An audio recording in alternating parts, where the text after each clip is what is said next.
কিছু কিছু সুখে এত খুশি থাকে মিশে,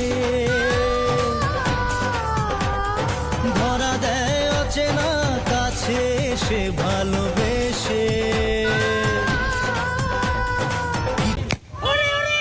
স্বপ্ন তো আমরা সবাই দেখি, কিন্তু স্বপ্ন পূরণ কতজনের হয়? স্বপ্ন নিয়েই মানুষ বাঁচতে শেখে। বলতে গেলে বেঁচে থাকার প্রেরণা পাই স্বপ্ন থেকেই। তবে শুধু স্বপ্ন দেখলেই চলবে না, স্বপ্ন বাস্তবায়ন করতে তার জন্য দরকার পরিশ্রম, একটু প্রচেষ্টা আর হার না মানা দৃঢ় প্রতিজ্ঞা। হ্যালো এভরিওয়ান, আসসালামু আলাইকুম। কেমন আছেন সবাই? আশা করছি ভালো আছেন। দেখে বুঝতেই পেরেছেন আমরা কোন স্বপ্নের কথা বলছি। স্মৃতি আপুর ছোট্ট স্বপ্নটা আজকে পূরণ হতে চলেছে, আর জিতি আপুর এই খুশির দিনে আমরা সবাই আজকে একত্রিত হয়েছি। আমাদের সকলেরই ছোটখাটো একটা করে স্বপ্ন থাকে, যে স্বপ্ন বাস্তবায়ন করার জন্য আমরা অনেক পরিশ্রম করি।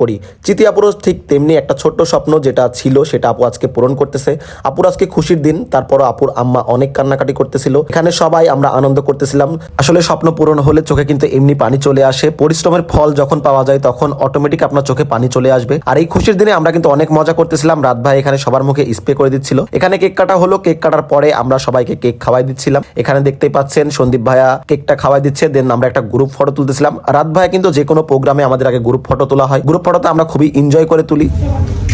এখন যে যাবে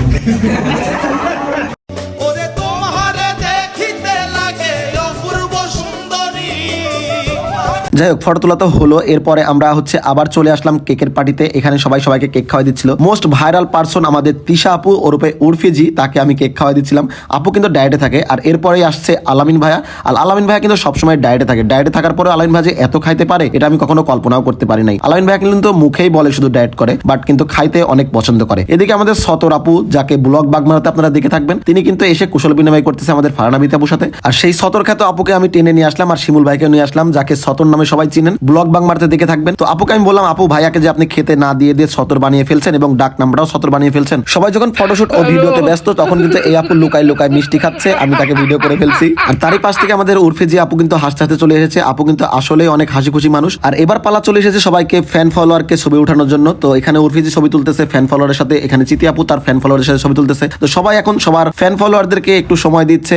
আসলে সবাই অনেক ব্যস্ত ছিল এখানে আসার পর থেকে। দেন তারপরে আবার রাত ভাইকে দেখা গেল সেই গ্রুপ ফটো তোলার জন্য। গ্রুপ ফটো যখনই তুলবেন দেখবেন যে রাত ভাইকে কোথায় থেকে চলে আসছে। স্মৃতি আপুর এই ছোট্ট স্বপ্ন কিন্তু অনেক বড়, অনেককে হেল্প করবে। চিতাপুর এখানে আপনি বিনামূল্যে সেলাই মেশিনের কাজ শিখতে পারবেন A to Z। যারা সেলাই মেশিনের কাজ শিখতে চান তারা অবশ্যই চিতাপুর এখানে যোগাযোগ করবেন। অনেক অসহায় মানুষ আছে যারা টাকার অভাবে কাজ শিখতে পারে না এবং নিজের সংসারকে স্বাবলম্বী করতে পারে না, তাদের পাশে দাঁড়ানোর জন্যই চিতিয়াপুর এমন উদ্যোগ। চিতিয়াপুর এমন উদ্যোগকে আমি সেলুট জানাই, কেননা অনেক গ্রামের মানুষ আছে যারা এই দর্জির কাজ করে অনেক সংসার স্বাবলম্বী হচ্ছে। তারা এখন নিজের সংসারকে স্বাবলম্বী করতে পারবে এখান থেকে বিনামূল্যে কাজ শিখে। এদিকে মেঘলাপুকে কিন্তু আমি গরিবের সাবানা বলে আখ্যায়িত করে দিয়েছি, কারণ সাবানার যে কোনো সিনেমায় কিন্তু এই ছোট্ট একটা সেলাই মেশিন থেকে সে কিন্তু কোটিপতি হয়ে গেছে। তাই উর্ফিজিও এই জন্য কাজ শিখতেছে। দিন সকল কাজ শেষ করে বাইরে এসে দেখি চিতি আপু সন্দীপ ভাইকে দিয়ে ফটোশুট করাচ্ছে এবং বাইরেও কিছু ফ্যান ফলোয়ার জড়ো হয়ে গেছে, তারা ছবি তোলার জন্য অনেক ভিড় করতেছে। তাদের সাথে সময় দিচ্ছে আপু একটু। যাই হোক, আপুর ছোট্ট স্বপ্নের জন্য অনেক অনেক শুভকামনা রইলো এবং অনেক অনেক দোয়া রইলো মন থেকে। আজকে ভিডিও যদি ভালো লাগে থাকে অবশ্যই লাইক কমেন্ট শেয়ার দিয়ে সাথে থাকবেন আশা করছি। ধন্যবাদ।